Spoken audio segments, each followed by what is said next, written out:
The glass-walled conference room was dead quiet. Richard, the senior project manager, ripped the 50-page structural safety report right down the middle. He slammed the torn pages onto the heavy oak table. "You are suspended. Effective immediately. Get your things and get off my site." Arthur didn't flinch. He just looked at the torn paper. Those pages detailed a microfracture pattern in the high-tensile steel core of the new downtown commercial complex. It was the biggest real estate development in the city's history, and it was dangerously flawed. If that building went up as planned, thousands of lives would be resting on a compromised foundation. But Richard didn't care about foundations. He cared about the ribbon-cutting ceremony next month. He cared about the massive bonus waiting for him once the final funding cleared. "You are a mid-level inspector. Arthur, you don't delay a $200 million project just because your outdated software flagged a microscopic anomaly." Arthur calmly picked up his pen and slid it into his pocket. "Physics doesn't care about your deadlines, Richard. That steel will fail under maximum load." Richard let out a harsh laugh. "The only thing failing today is your career. Security will escort you out." Arthur nodded slowly. He didn't beg for his job. He didn't yell. He just turned and walked out of the room. "If you believe that the truth always stands firm against any storm, let me know right now. Go down to the comments and write, 'I choose the truth.'" As Arthur walked down the hallway, his mind drifted back to that very morning. He had been sitting on the living room floor with his 7-year-old daughter, Mia. They were playing her favorite game of wooden blocks. Arthur was a single dad. His life wasn't always easy, and money was tighter than he liked to admit, but he never let Mia see the stress. He always made sure their home was filled with laughter and patience. That morning, Mia had tried to build her tower too fast. She stacked the top blocks perfectly, but ignored the wobbly ones at the bottom. When the whole thing came crashing down, she pouted. "It's not fair, Daddy. I put the prettiest blocks on top." Arthur had smiled, gently helping her gather the fallen pieces. "It doesn't matter how high or how pretty the tower is, sweetie, if the foundation isn't honest, the whole thing will eventually fall. You can't cheat gravity." He had kissed her forehead, packed her lunch, and dropped her off at school. He promised he would pick her up early so they could get ice cream. He just didn't expect to be off work this early. Back in his small cubicle, Arthur started packing his belongings into a cardboard box. A few of his younger colleagues looked away, too afraid to make eye contact. They knew Arthur was the best engineer on the floor. They also knew Richard had a habit of crushing anyone who slowed down his projects. Richard was a guy born into wealth, fast-tracked through corporate management, and used to bullying his way to the finish line. To him, Arthur was just a blue-collar guy in a hard hat, an obstacle to be removed. Before shutting down his computer, Arthur did one last thing.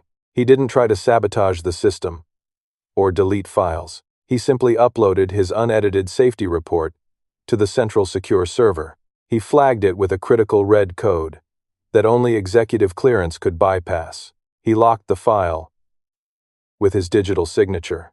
It was a quiet move, no drama, no grand speech, just a man doing exactly what he was paid to do, protecting the people who would one day walk into that building. Arthur carried his box to the parking lot and put it in the trunk of his 10-year-old sedan. He checked his watch.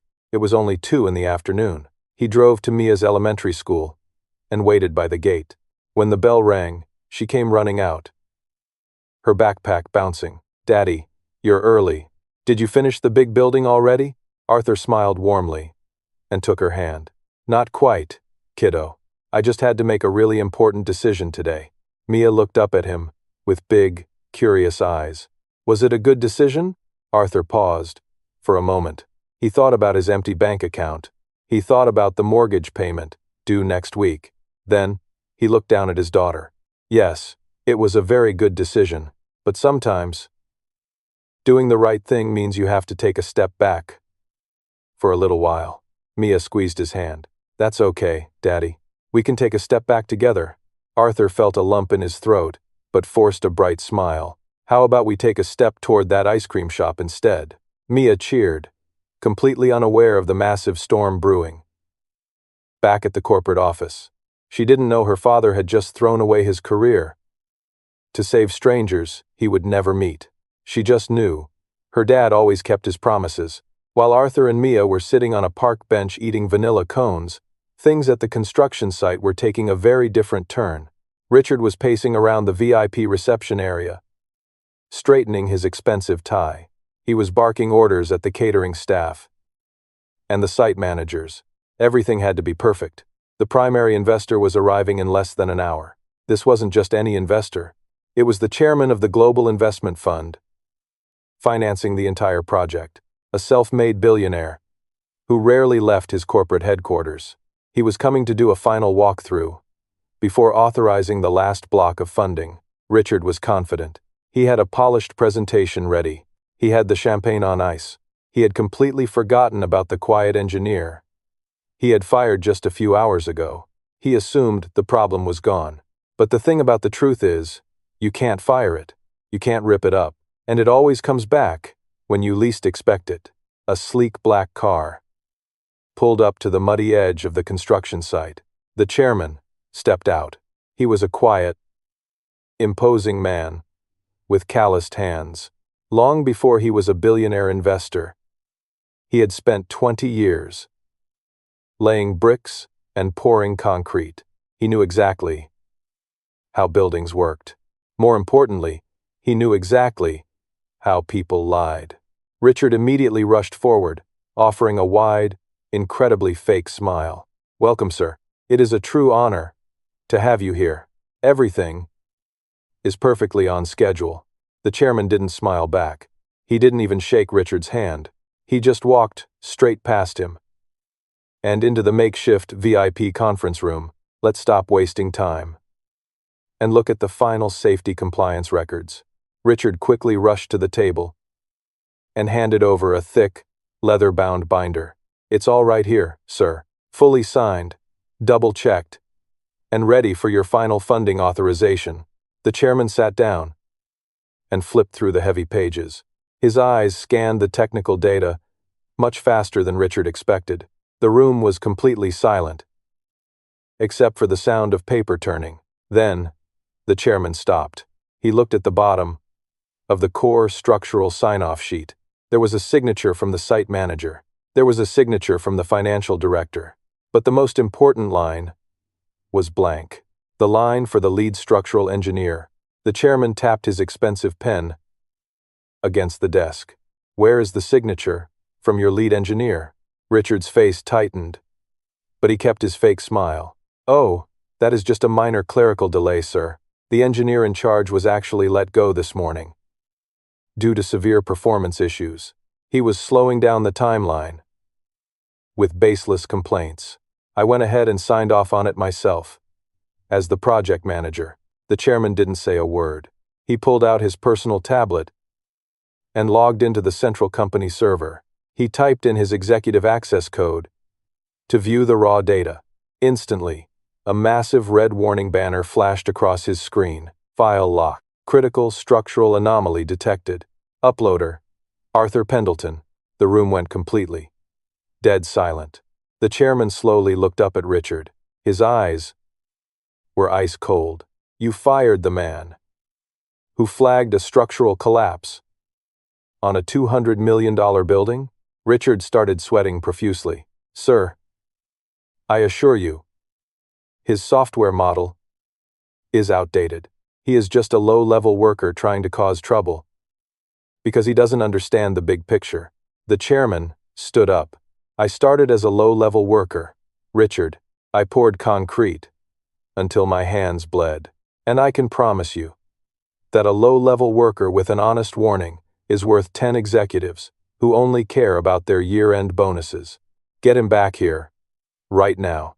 If he doesn't walk through that door in the next 30 minutes, I am pulling every single dollar of my investment. If you agree that the strongest foundations are built on honesty, let your voice be heard. Go down to the comments right now and type, 'I choose the truth.'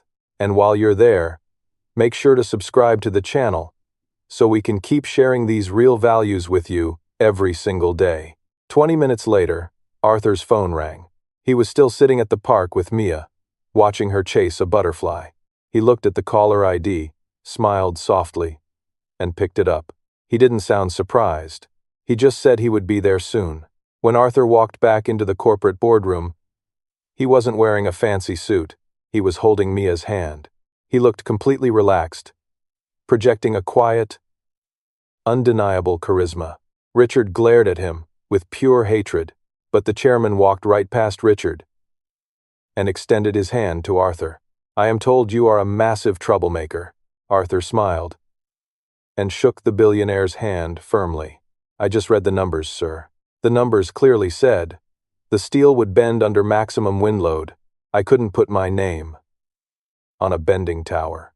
The chairman handed him the tablet. "Prove it to me." For the next 20 minutes, Arthur walked the billionaire through the complex microfracture data.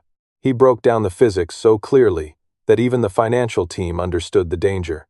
He didn't gloat. He didn't raise his voice or try to insult Richard. He just spoke clearly, with the deep passion and confidence of a man who knows his craft. A man who isn't afraid to fail, as long as he is doing the right thing. When he finished the presentation, the chairman nodded slowly. He turned to Richard. "Pack up your office. You are completely done in this industry." Richard tried to argue, his face turning red with anger and humiliation. But security was already stepping forward. The exact same security guards who had escorted Arthur out that morning were now firmly escorting Richard out the door. The chairman turned back to Arthur. "We have to delay the project by at least 3 months to reinforce that steel core. It is going to cost the company an absolute fortune, but it will save thousands of lives.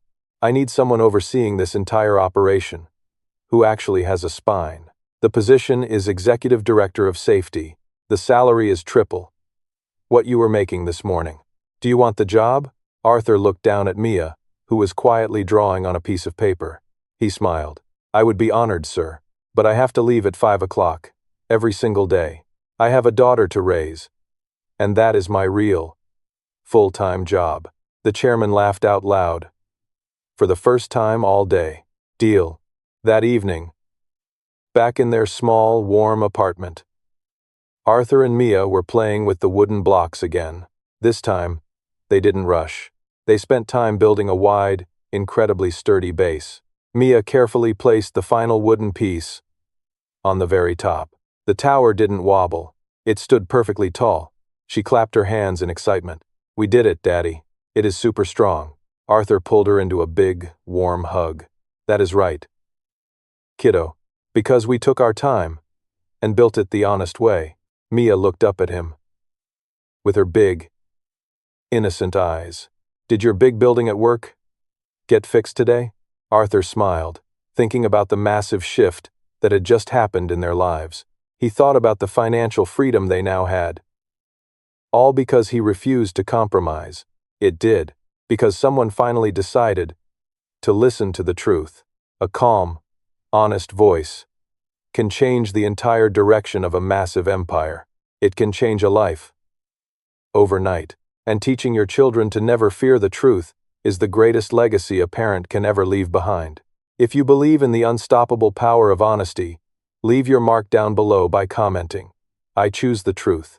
Thank you for watching, and I will see you in the next story.